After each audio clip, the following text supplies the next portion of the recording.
unless you're vegan, eggs are a great way to add fat and protein into a vegetarian diet. And I think the scramble is the best way to get lots of veggies and lots of goodness into an egg meal. You can either make this for breakfast or lunch or dinner. It's a great comfort food that gives you a lot with not a lot of prep time. So obviously your base is eggs, and it's basically scrambled eggs with a lot of good things mixed into it. So you're going to take your eggs and just put them into a bowl. I usually make this for my whole family, so I put quite a lot of eggs in. Put those to the side, and then the fun starts. So you really can add whatever you want. I always try to get as many vegetables into it as possible, which is easy because the taste of the eggs, and if you add cheese, it masks everything else really, especially for kids. So today I'm going to add spinach, which you just chop finely. Whisk up your eggs with the spinach. I'm adding a little bit of basil, which gives it a nice flavor.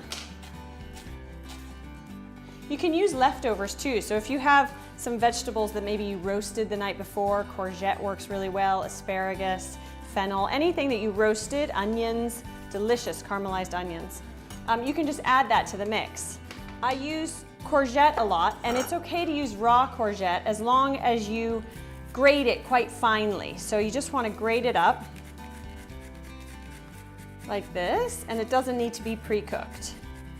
Other vegetables that you might use, like asparagus or peppers, need to be sauteed a little bit or steamed ahead of time. But this is fine, just grated courgette.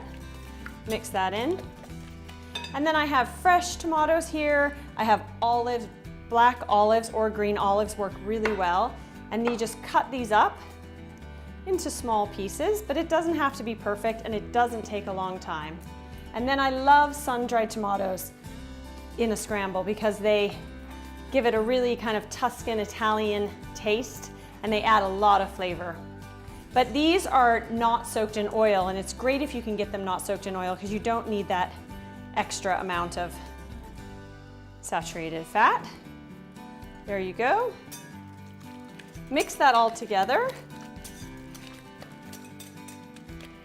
Now you can add cheese. This is a little mix of a bit of mozzarella and a bit of cheddar. I use feta sometimes. I use all sorts of different kinds of cheeses you can try, whatever you like. Whatever the taste is that you want. Some are stronger, some are more mild. Mix it in, and then the great part about this is all you have to do now is put it in a pan and mix it as it cooks. You don't have to worry about making a perfect omelet or creating a quiche or anything with perfection in mind. It's just throw it in the pan and give it a little stir every couple minutes as it cooks. And it's a really good, satisfying meal for everyone, and it didn't take long to make.